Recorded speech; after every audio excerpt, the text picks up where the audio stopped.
العالمین والصلاة والسلام علی سید الانبیاء والمرسلین اما بعد فاعوذ باللہ من الشیطان الرجیم بسم اللہ الرحمن الرحیم۔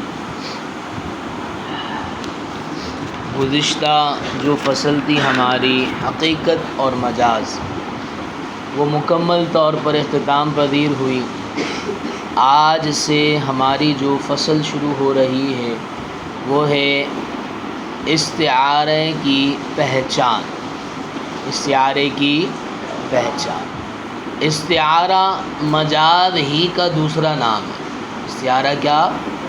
مجاز ہی کا دوسرا نام ہے، بس بھیس بدل کر کیا ہے آپ کے سامنے ذکر کیا جا رہا ہے مجاز ہی، لیکن الگ طریقے سے یہاں پر بیان کیا جا رہا ہے۔ جیسے کہ حقیقت اور مجاز کی فصل میں یہ تھا کہ ایک لفظ کا حقیقی معنی ہوگا، اس کا مجازی معنی بھی ہوگا، ایسے ہی یہاں پر دو طرح سے گفتگو کی جائے گی۔ استعارہ دو طریقے سے رائج ہوتا ہے، ایک ہوتا ہے علت، ایک ہوتا ہے سبب۔ ایک کیا ہوتا ہے جناب؟ علت، اور ایک ہوتا ہے سبب۔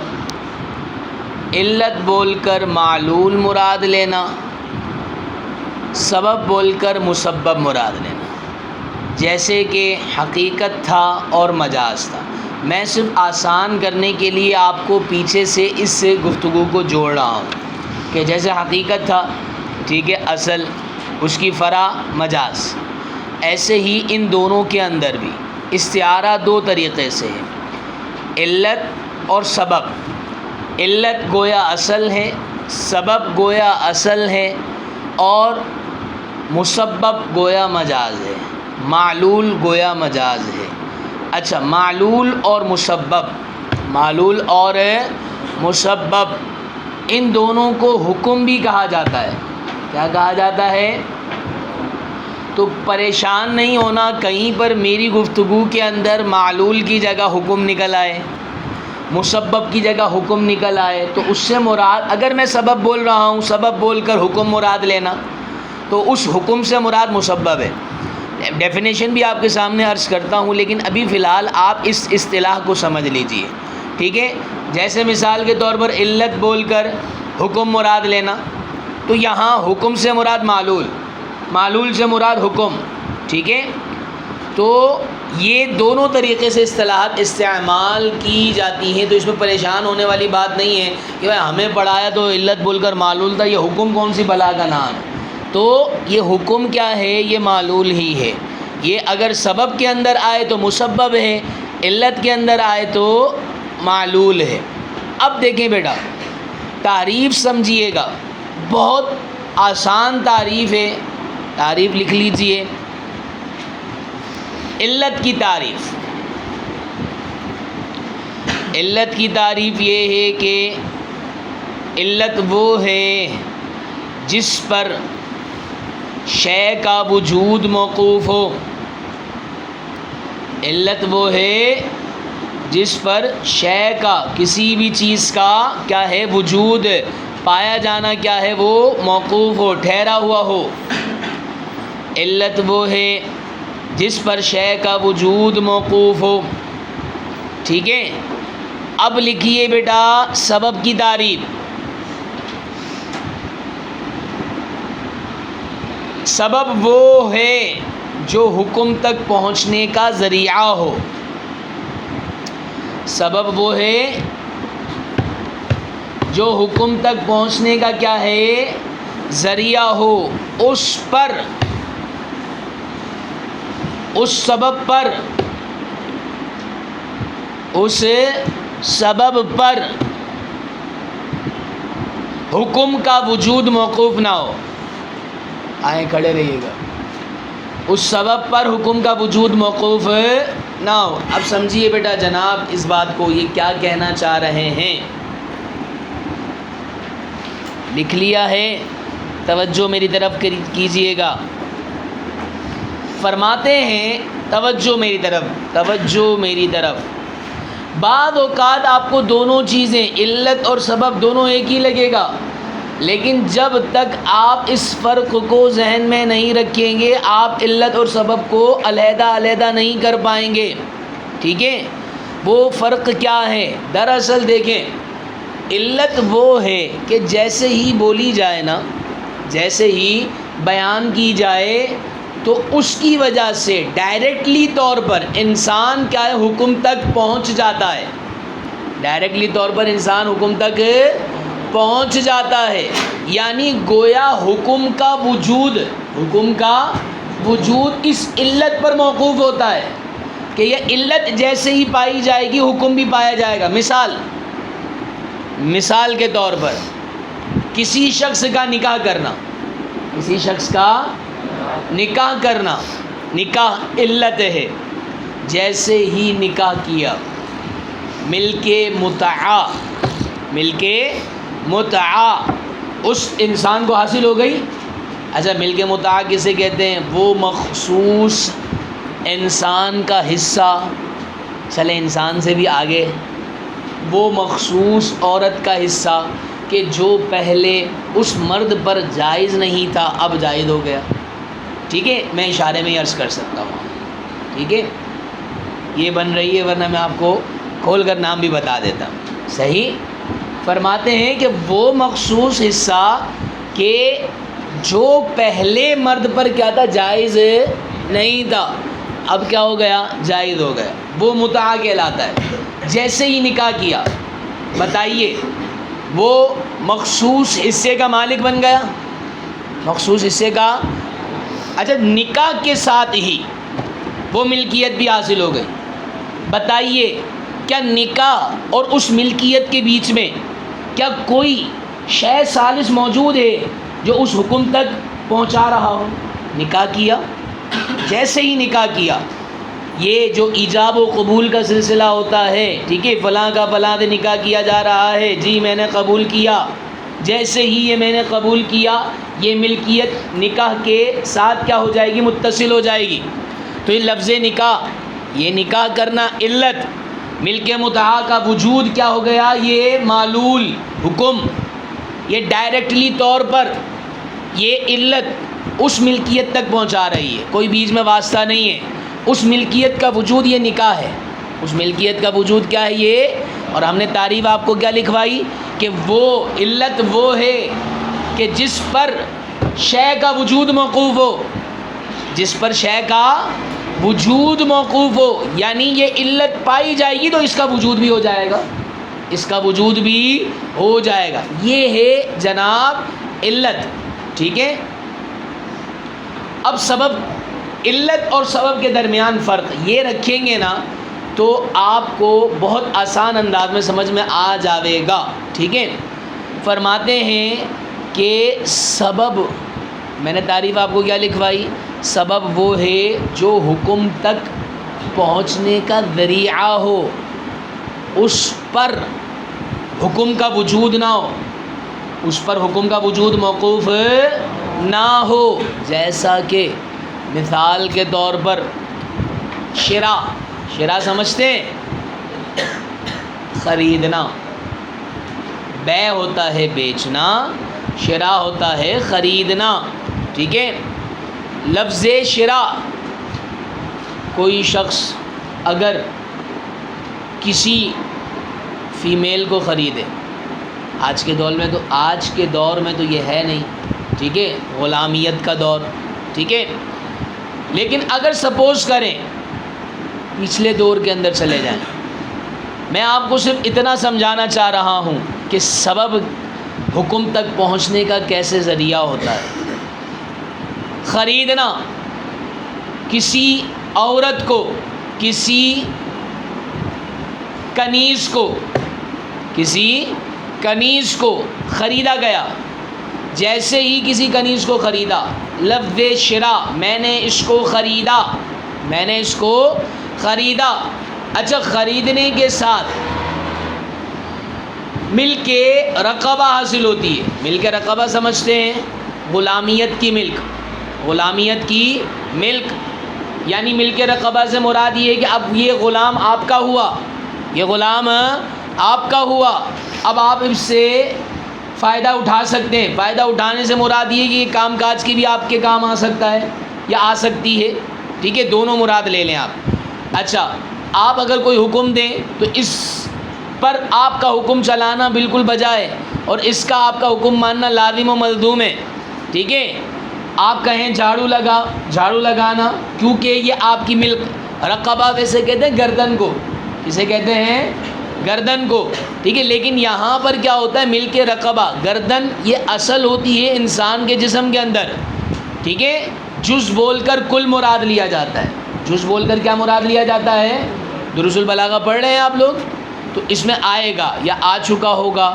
جز بول کر کل مراد لینا، کل بول کر جز مراد لینا. تو یہاں پر گویا کہ رقبہ گردن بولا جا رہا ہے، لیکن گردن سے مراد انسان کا پورا مجسمہ ہے، جس کے اندر اس کی گردن کے ساتھ ساتھ کیا ہے؟ اس کا ہاتھ بھی داخل ہے، اس کے پیر بھی داخل ہیں، وغیرہ وغیرہ. تو فرماتے ہیں کہ دراصل جیسے ہی اس نے یہ کہا کہ میں نے اس غلام کو خریدا، تو اس غلام کو خریدنے کے ساتھ ملک رقبہ حاصل ہوتی ہے. کیا حاصل ہوتی ہے؟ ملک رقبہ، یعنی یہ غلام اس کا ہوا خریدنے والے کا. اس ملک رقبہ کے واسطے سے، اس ملک رقبہ کے واسطے سے ملک متاع حاصل ہوتی ہے. کیونکہ اگر آقا اپنی کنیز سے اگر وطی کرنا چاہے تو وہ وطی کر سکتا ہے. ٹھیک ہے، آقا اپنی کنیز سے وطی کرنا چاہے تو وطی کر سکتا ہے. اچھا، یہ وطی والا جو حکم ہے یہ جائز کیسے ہوا ہے؟ وہ ملک رقبہ کے واسطے سے ہوا ہے. لیکن نکاح کے اندر ملک رقبہ نہیں آ رہی تھی. نکاح کے اندر پوری کی پوری عورت انسان کی ملکیت میں نہیں آتی. انسان کی ملکیت میں پوری کی پوری عورت نہیں آتی، بلکہ مخصوص حصہ آتا ہے، مخصوص حصہ آتا ہے. لیکن غلامیت کے اندر مخصوص حصہ ملکیت میں نہیں آتا، بلکہ پہلے پورا کا پورا مجسمہ آتا ہے. اس مجسمے کے اندر وہ ملکیت بھی حاصل ہو جاتی ہے. اب دیکھیں، ملک متاع تک پہنچنے کے لیے یہ جو ملک رقبہ ہے یہ واسطہ ہے. ملک رقبہ کیا ہے؟ واسطہ ہے. اس واسطے کے ذریعے انسان ملک رقبہ تک پہنچ رہا ہے. تو جہاں جہاں بھی اگر ایسی صورت ہو کہ جو ڈائریکٹ کیا ہے آپ کو حکم تک نہ لے جا رہا ہو، بلکہ وایا طور پر بیچ میں تھوڑا سا اسٹاپ کر کر کیا ہے اس حکم تک لے جایا جا رہا ہو، تو اسے کہتے ہیں سبب. جیسے کہ ابھی ہم نے دونوں مثالیں پڑھی، لفظ نکاح کی اور لفظ شراء کی. لفظ نکاح یہ کیا ہے؟ ڈائریکٹ ملک متاع کا ثبوت ہے. تو یہ لفظ نکاح ملک متاع کے لیے علت ہوا. او حضرت ادھر توجہ کرو، لفظ نکاح ملک متاع کے لیے کیا ہوا؟ یہ علت ہوا. ٹھیک ہے، اور رہی بات لفظ شراء، تو لفظ شراء ملک متاع کے لیے کیا ہے؟ سبب ہے. کیونکہ لفظ شراء سے ملک متاع حاصل نہیں ہو رہا، بلکہ لفظ شراء سے ملک رقبہ حاصل ہو رہا ہے. ملک رقبہ سے کے واسطے سے ملک متاع کیا ہے؟ اس شخص کی ملکیت میں آ رہا ہے. تو یہ جو ملک متاع ہے غلام کے اندر ہے، یہ کیا ہے؟ ڈائریکٹلی طور پر نہیں پائی جا رہی. کیونکہ آپ کو ہم دکھاتے ہیں ایسی بھی صورتیں ہیں کہ جہاں پر کیا ہے ملک متاع حاصل ہی نہیں ہو سکتی.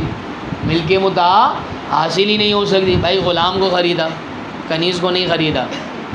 غلام کو خریدا یعنی مرد کو خریدا. ٹھیک ہے، تو بتائیے کیا اس میں بھی ملک متاع؟ اور اس کی ملک متاع ہے کہاں ہے؟ سمجھ میں آئی؟ تو یہاں تو صورت ہی نہیں ہے.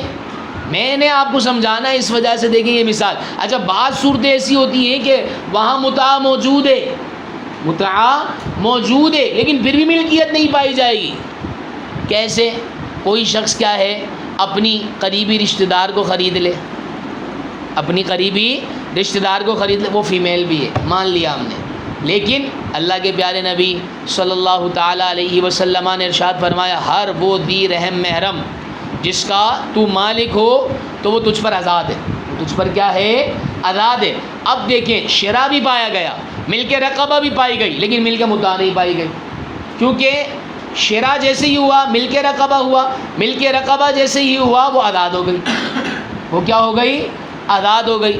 تو یہاں پر یہی بات سمجھانا چاہ رہا ہوں جناب کہ علت اور معلول اور سبب اور مسبب میں یہ چھوٹا سا فرق ہے جو اگر آپ اپنی کتاب کی اپنی کاپیوں کی تختیوں پر لکھ لیں گے تو آپ کے لیے آسانی ہوگا، ورنہ جناب یہ کیا ہو جائے گا، فرّ فرّ فرار ہو جائے گا. ٹھیک ہے، فرق یہی ہے کہ علت اور معلول کا مفہوم یہ ہے کہ وہ ڈائریکٹ کیا ہے، حکم تک لے جانے والا ہوتا ہے، لیکن سبب اور مسبب کے درمیان یہ ہے کہ وہ کیا ہے، ڈائریکٹ حکم تک یعنی مسبب تک لے جانے والا نہیں ہوتا بلکہ مفضی الی الحکم ہوتا ہے، حکم کو لے جانے والا ہوتا ہے. کیسے کہ سبب کے ذریعے ایک بیچ میں واسطہ ہوتا ہے اور وہ بیچ میں واسطہ حکم تک لے جانے والا ہوتا ہے. جیسے کہ ہم نے لفظ شراء کے اندر پڑھا کہ لفظ شراء سے ڈائریکٹ مل کے متع حاصل نہیں ہوتا بلکہ لفظ شراء سے مل کے رقبہ حاصل ہوتا ہے، مل کے رقبہ کے واسطے سے کیا ہے، مل کے مطابی حاصل ہو جاتا ہے. یہ تو تھی جناب صرف اور صرف تعریف کی گفتگو اور بیچ میں سمجھانا تھوڑا سا جو کہ یہاں آپ کے متن میں کہیں نہیں لکھا ہوا. ٹھیک ہے، یہ اگر آپ اپنی دل کی تختیوں میں محفوظ کرنے کے ساتھ ساتھ کتاب کی تختیوں میں بھی اگر محفوظ کریں گے تو آپ کے لیے آسانی ہوگا. اب آگے چلتے ہیں مزید. ٹھیک ہے، 2 طریقے ہم نے پڑھ لیے، علت بول کر معلول مراد لینا، سبب بول کر مسبب مراد لینا. اب فرماتے ہیں کہ جو پہلی والی صورت ہے وہ دونوں طرف سے جائز ہے. علت بول کر معلول مراد لینا بھی درست، علت بول کر معلول مراد لینا بھی درست اور معلول بول کر علت مراد لینا بھی درست. یعنی مثال کے طور پر بولا علت ہے، بولا کیا ہے، علت، اور وہاں پر بھائی کی مراد کیا ہے، وہ معلول ہے. آگے مثال سے سمجھ جائیں گے، اگر آج وقت ہوگا تو انشاءاللہ آج ورنہ کل اس کی مثال کہ علت بول کر معلول. دیکھیں آپ کو صرف اتنا ضرور فرق ذہن میں ہونا چاہیے کہ علت کیا ہے اور سبب کیا ہے. اب آپ نے ڈائریکٹلی طور پر کوئی مثال آ رہی ہے نا تو اس میں آپ نے یہ واضح کرنا ہے، کیونکہ دیکھیں عموماً کیا ہے، بعض جگہوں پر سبب بھی وجہ ہے، علت بھی وجہ ہے، دونوں کا مفہوم ایک ہی نظر آ رہا ہے، لیکن پھر ہم فرق کیسے کریں. بٹ ڈائریکٹلی طور پر جو اس علت سے حاصل ہونے والا حکم ہے، دیکھیں کیا اس کے درمیان کوئی واسطہ ہے، واسطہ ہے تو وہ سبب ہے، واسطہ نہیں ہے تو وہ علت ہے. ٹھیک ہے، اب اتنا پتہ چل گیا تو اب کہتے ہیں مصنف علیہ الرحمہ کہ علت بولا معلول مراد لیا، یہ بھی درست. ٹھیک ہے، معلول بولا علت مراد لیا، یہ بھی درست، کیونکہ اس میں سے ہر ایک محتاج بھی ہے اور محتاج الیہ بھی ہے، اس میں سے ہر ایک محتاج بھی ہے اور محتاج الیہ بھی ہے، یعنی دونوں کا آپس میں ایک دوسرے کے بغیر گزارا نہیں ہے. بھائی علت بولا جائے معلول نہ ہے، یہ بھی نہیں ہو سکتا، معلول بولا جائے علت نہ ہے، یہ بھی نہیں ہو سکتا.